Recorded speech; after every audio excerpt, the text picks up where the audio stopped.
James Ernest of the Grueling Truth Radio Network, here with T.J.Gholston and our new show, Big Ten at 10, where every time we're going to be having the show at 10 o'clock at night. Well, then again, the Big Ten can't count to 10. It's got 14 teams, so whenever we do it, it'll work just fine.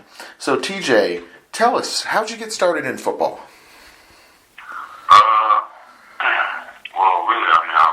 Football has always been my sport. I've loved it since I was a kid. When I was 5 years old, I played with the Northside KFC Rebels of Cincinnati. My uncle was actually one of my coaches. But yeah, I started playing at 5 years old, and I was so big that I had to play with 80-year-olds at the time, which was fine with me. I just wanted to play.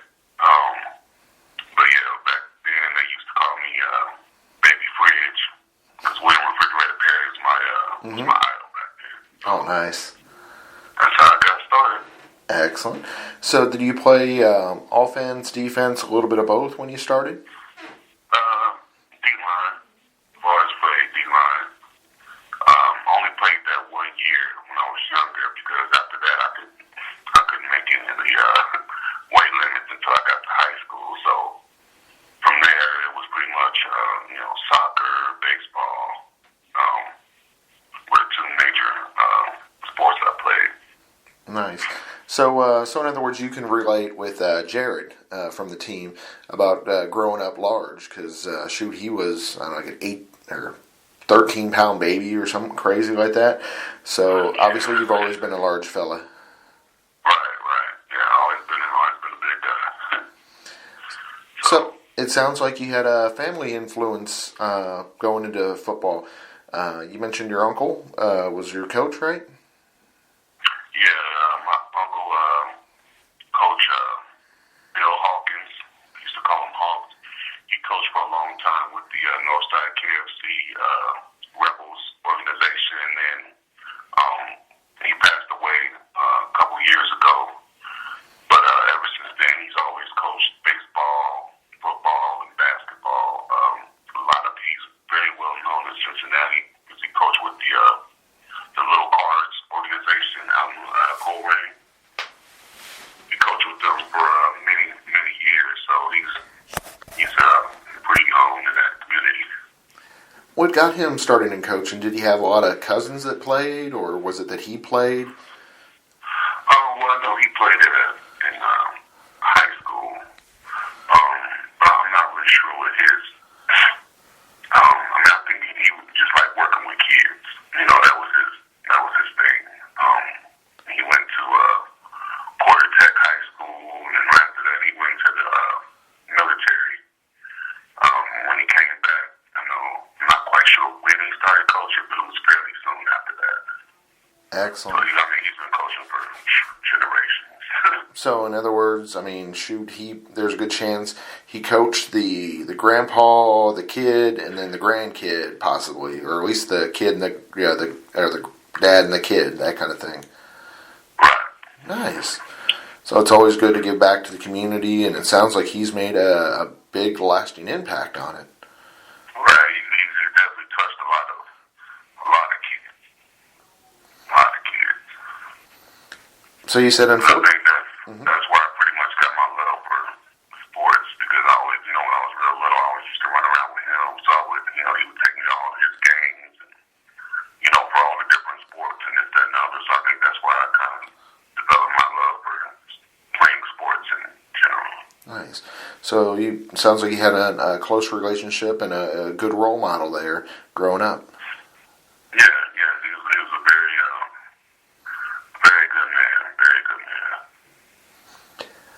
And my father wasn't in my life, so my uncles they kind of fill roles at different points in my life. So yeah, definitely. Unfortunately, you said you weren't able to play again till high school. When you got to high school, which high school did you go to? My freshman and sophomore year, I went to St. Xavier. And then my junior and senior year, I went to Purcell. So what was the difference between those two? Was one more into football than the other, or were they both pretty equal? I mean, basically the biggest difference would probably be, I'll say funding. Just as far as, weight room and, access to, trainers and different things of that nature. That would probably be the financial aspect of it was probably the biggest difference. And also not having, access to some of the programs like, the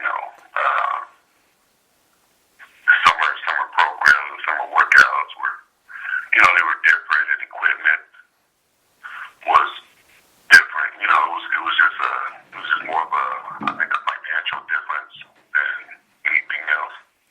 Exactly. Both of them love football and were passionate about it. It's just unfortunately due to obstacles. So it was probably St. Xavier was probably the better financially, I'm guessing? Correct. Okay. Yeah, I was going to say, I know a little bit about Ohio football, but not a bunch. I know they must be doing something right over there at St. Xavier because, heck, they got their own radio show for their game. So, yeah, they're doing something good. I don't know what it is, but, yeah, shoot. Because I tried to get our games back in the day with the River Monsters and the Nightmare on radio. So, yeah, if they got a high school with a radio show, that says a lot. So tell us about the different coaches you had in high school and how they impacted you. My first coach was the coach that impacted me was Steve Russo was the head coach, but it was Don DiGiacomo. He's a coach over at one of the coaches over at St. X, and I just really connected with him. You know what I mean? He asked me at that time. I think it was Michigan was the school that I wanted to go to. Everybody was kind of big Michigan fans, and that was kind of like my first little taste of the actual recruiting process. And I remember him asking me one day, when I was, practicing, what school you want to go to? And I told him Michigan. And then I think toward the end of my sophomore year or whatever, I got it wasn't like a personal letter per se. It was like, a general letter from Michigan as far as, playing football and whatnot. And that, I think that's what kind of, opened my eyes to, maybe further possibilities. Nice. So with getting those letters, it started to probably give you confidence, I would guess. I mean, when you have big schools like that wanting you, that's a pretty good sign. Right. I mean, it's like I never really, I had nobody that really kind of guided me through,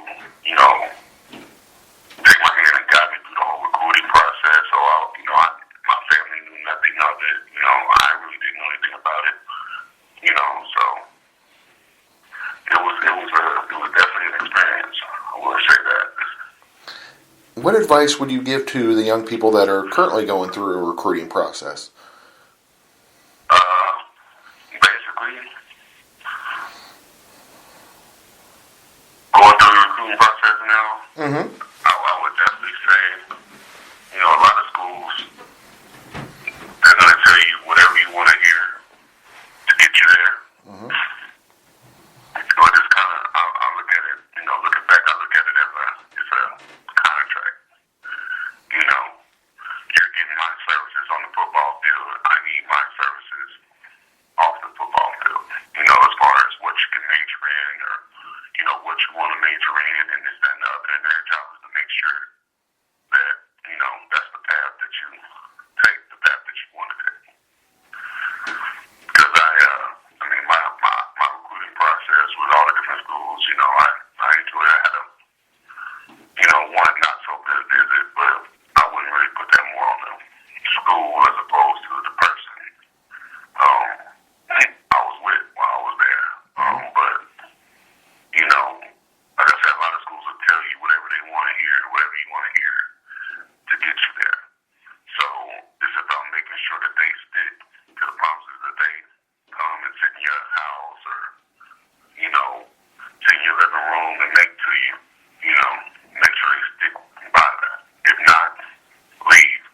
Mm-hmm. That's not the place for you. That's not where you should be. You know, that'll probably be the biggest thing. Just making sure you're getting everything you want out of your scholarship, because they're going to get everything they want out of you. Exactly. Yeah. So you're saying the recruiters lie? Oh my gosh. Yeah. Oh yeah. Yeah, I can imagine. They might not necessarily put it in those terms, and I'm not going to say all of them, but, you know, in my experience, you know, I picked the school because, and I made it known that I wanted to be an engineer. That was one of the big drives for me picking Penn State. Mm-hmm. But when I got up there, I was told that there was no way I could handle an engineering curriculum and play football. You know, and me not really having anybody to guide me or anything, you know, young kid, I'm just like, well, okay, I'll just find something else. You know, and that didn't work out too well. So yeah, I mean, you went up there for the education, not, you know, I mean, football is a part of it, but yeah. Right, and then, you know, a year later, another guy comes into the program, and he actually is, you know, he has an engineering major. You know, they let him major in engineering, so, you know, it kind of starts to raise questions where you're like, well, why can he major in engineering, but I can't, like, you know. Yeah. But, you know, that's, like I said, hindsight is 2020, and, you know, I'm just, the recruiting process is a great process. It's a wonderful process. Enjoy the experience. Take all of your visits, you know, even if it's just for the experience. You know, just try and get as much information about as many places that you're interested in as you can, you know, so you can make an informed decision. Did any of your high school teammates get recruited to the same place you end up going, Penn State? I had a couple guys ahead of me go to Penn State, and one guy after me, I can't remember his name, but I believe he was a DB or wide receiver. But often, let me see, Terry Killens, one before me, and Brian O'Neill. They both came out of Bristol.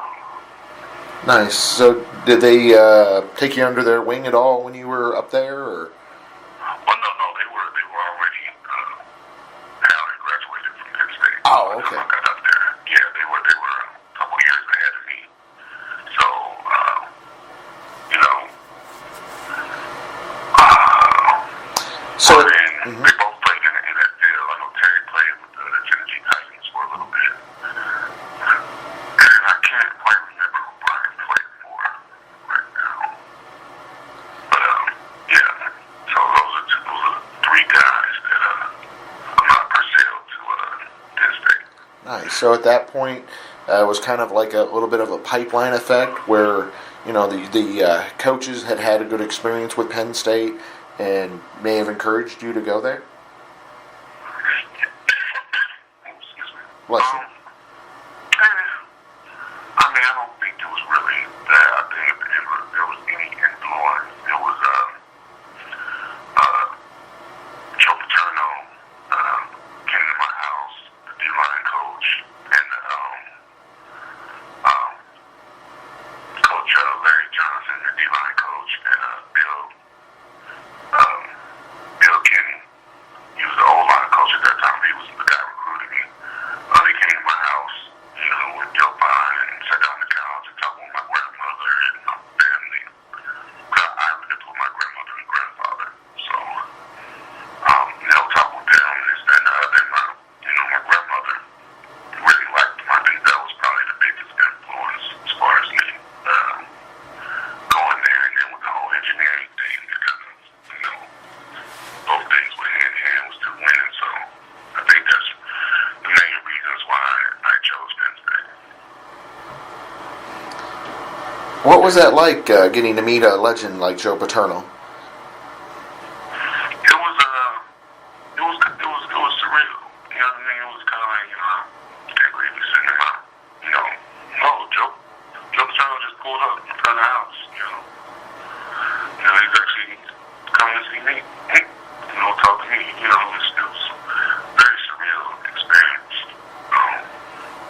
It was, at the time, you're young, so you can't, I don't think you realize, like, the full gravity of it, with the man that, he is. But, yeah, it was a great experience. With being on the team, did you have mostly the position coaches, or was it more the coordinators, or who did you end up dealing with once you got up there? Larry Johnson, the D-line coach. Yeah, he was that was my position coach, so that's usually who you deal with most of the time. What do you feel was the biggest game you got to play in when you were up there at Penn State?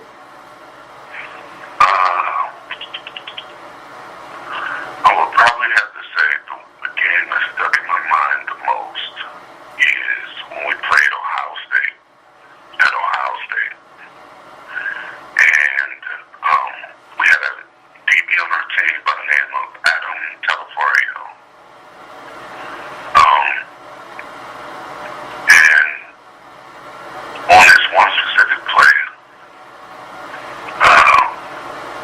it was like a short pass, I believe, to the wide receiver.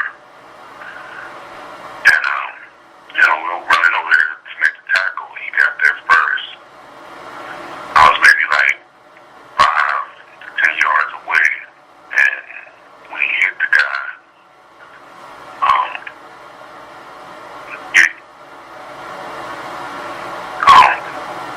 I believe it did something to his neck. Or, he was paralyzed or something of that nature from the hip. And they had to take him off on a stretcher. He had to go through rehab and learn how to walk again and learn how to, get his motor skills and everything back. After that, and that's like the game that sticks out the most. For me as a player, just remembering that, seeing that was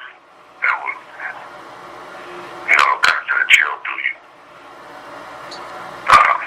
Watching it. Definitely. I mean, something that, wow, serious. I mean, it lets you know that that things can change quickly. Right. Exactly. So from Penn State, you transitioned into what, the AFL? Actually, I played in the AFL 2. AFL too? With the Florida Firecats. Well,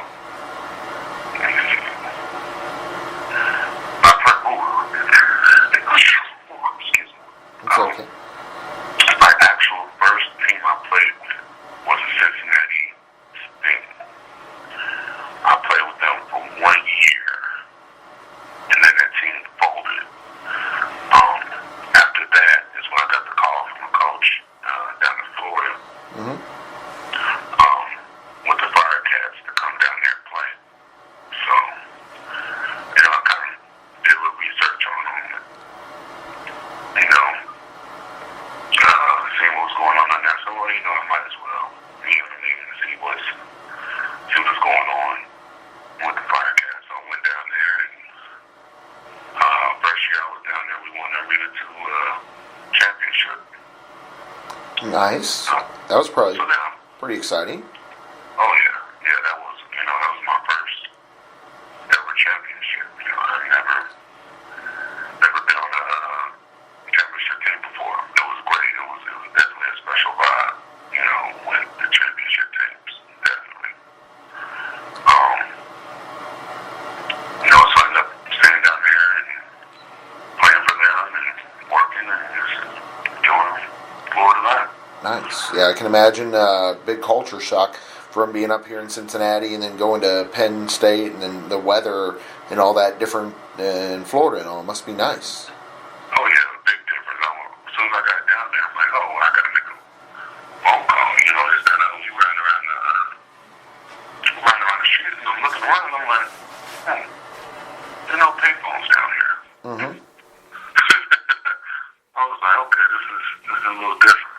people call each other, you know.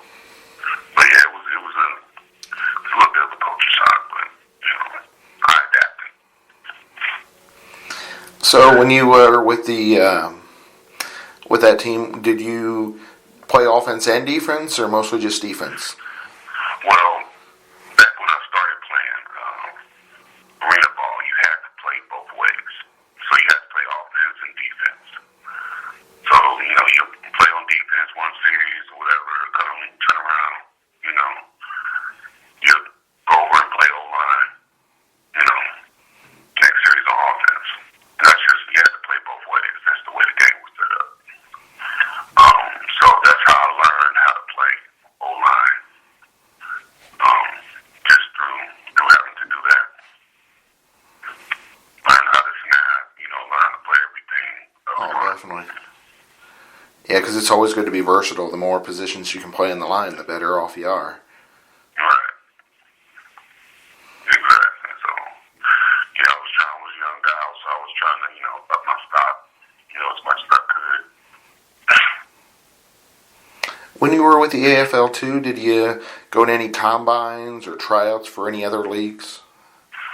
I went to a tryout. We kind of had like a little connection with the one of the Florida AFL teams, the Predators. Mm-hmm.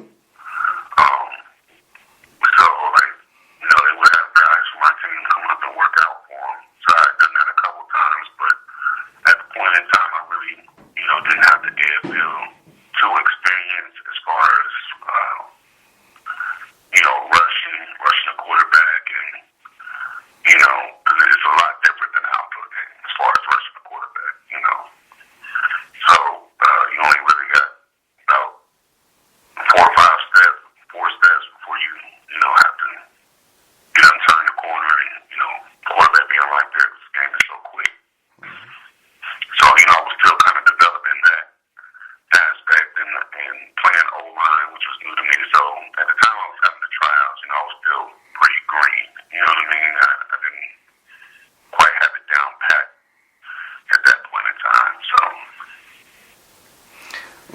What team did you transition into next? from there, I played with I played a year with the Florida Stingrays, and that was an experience. That's the first team I've ever been on that had never won a game. That was definitely an experience. I played with them for 1 year, and then after that,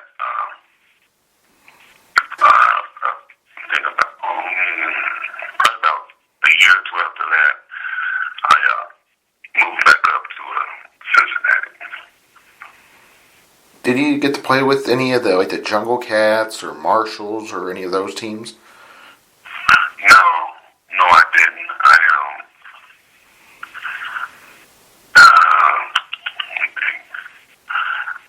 I think even when I first got up here, I made a call. I think it might have been maybe the Commandos. I'm not sure. It probably would have been the Commandos, yeah, because they started a couple years before the River Monsters. Mm-hmm. So, but I never, you know, kind of went up and checked them out or anything of that nature. That's how I was, you know. One thing I really wasn't sure about them playing again, like I still love the game, I really wasn't sure about them play again. Yeah, I was just, you know, trying to get myself established and, you know, Exactly. Get my life moving forward a little bit. I know what you mean. Yeah, you know, transitioning in your life, you know, going more focused on, you know, the family thing, the work thing, and in football kind of unfortunately had to take a back seat, but still you wanted to keep it a part of your life, I can imagine. Right, exactly. So how did you start with the River Monsters? Basically, you know, I had the buzz. I wanted to play again. I was like, you know, football for me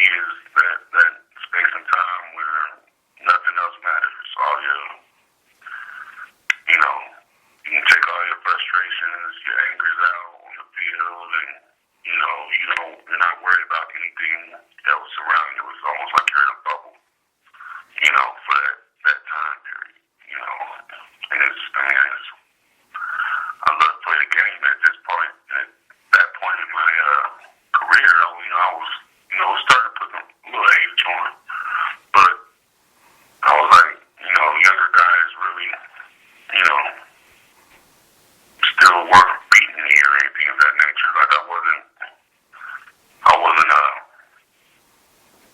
yeah, I mean, I didn't feel like I needed to stop. You know, there was nothing telling me, you know, you need to stop doing this. You know, I was still Exactly. playing at a high level, so. Mm-hmm. Yeah, because that was the thing. I mean, I remember when they would end up cutting one of the young guys, and you know, because they couldn't get the stance right, or they couldn't remember the plays right, which our offense was always pretty nice and basic, so that always baffled me. But they, you were always beating those kids that were just out of college and whatnot, or just out of high school. Yeah, you know, I think it's just a combination of, you know, I guess the wisdom from playing the game, you know, and, you know, just knowing the game, you know, that's pretty much the difference. Like you said earlier about when you were unfortunate on the other end of the aspect during your tryouts for the AFL, you know, they were green, they didn't know the techniques, where at that point you had been playing, you had learned your offensive line skills along with your defensive line skills, and knew how to understand the game and play it the proper way. Makes sense. Right. Plus, I mean, you were still arena ball. Arena ball is all about angles.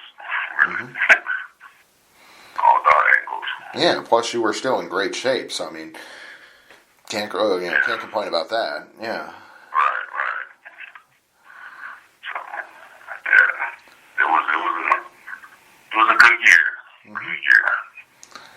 Yeah, I was going to say, playing with Jared, I can imagine, was probably interesting.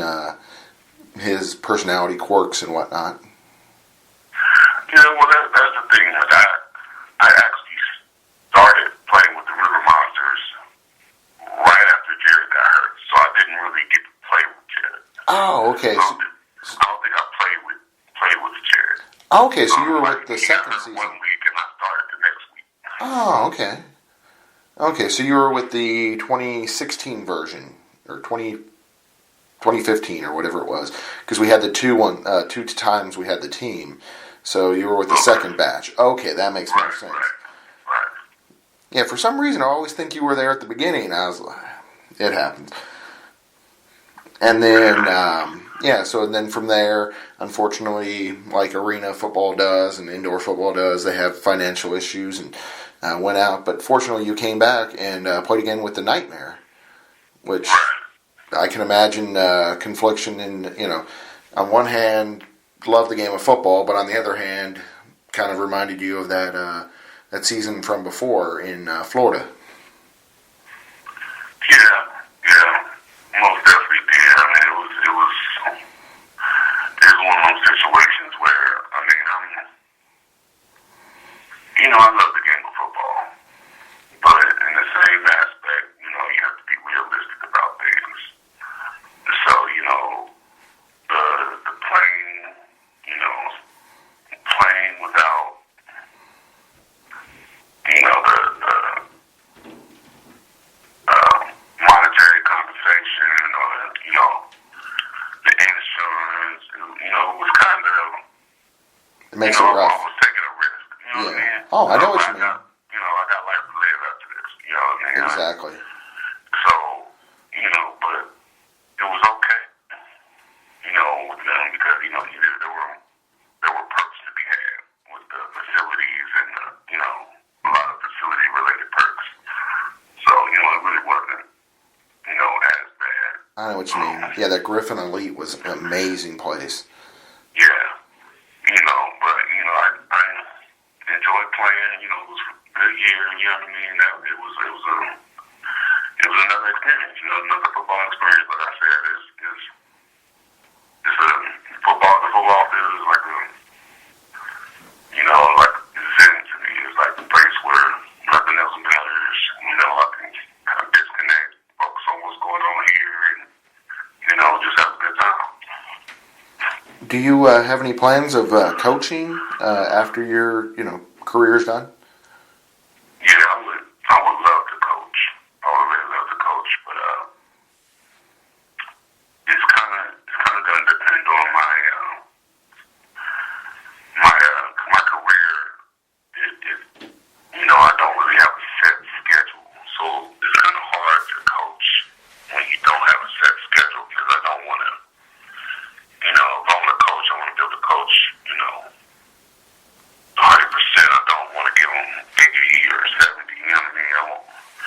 and his practices or this, that, and the other. I want to be able to be there on a consistent basis. That's my only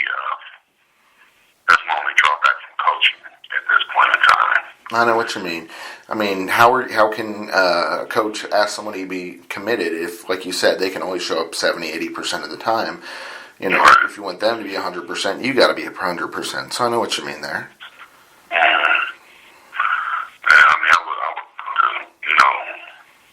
Maybe help out with the team, just so I don't have to make that, time commitment.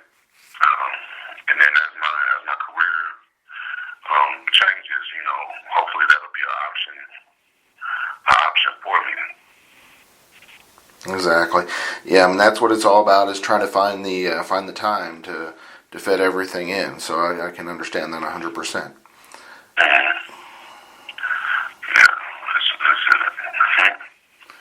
So, any final thoughts about how football has impacted your life? Football has taught me a lot. On the field and off the field. Some good, some bad.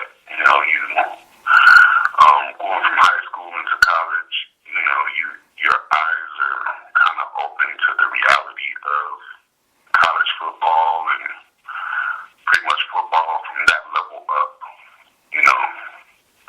As you can see, like with it kind of holds true in, college and NFL, it's not the best players who really, get the chances or the opportunities. It's the players that are liked. You get somebody that likes you, in a position, a coach, or whatever the case may be, then, that's your golden ticket. Even if your skills aren't really up to par, but, they'll make sure you get through. Kind of like the whole Colin Kaepernick situation. Mm-hmm. Where he's got the talent to play, but unfortunately he's upset somebody and he's not getting the opportunity. Right. He didn't necessarily do anything to anybody. It's just, because of what he believed, what he stood up for as a man.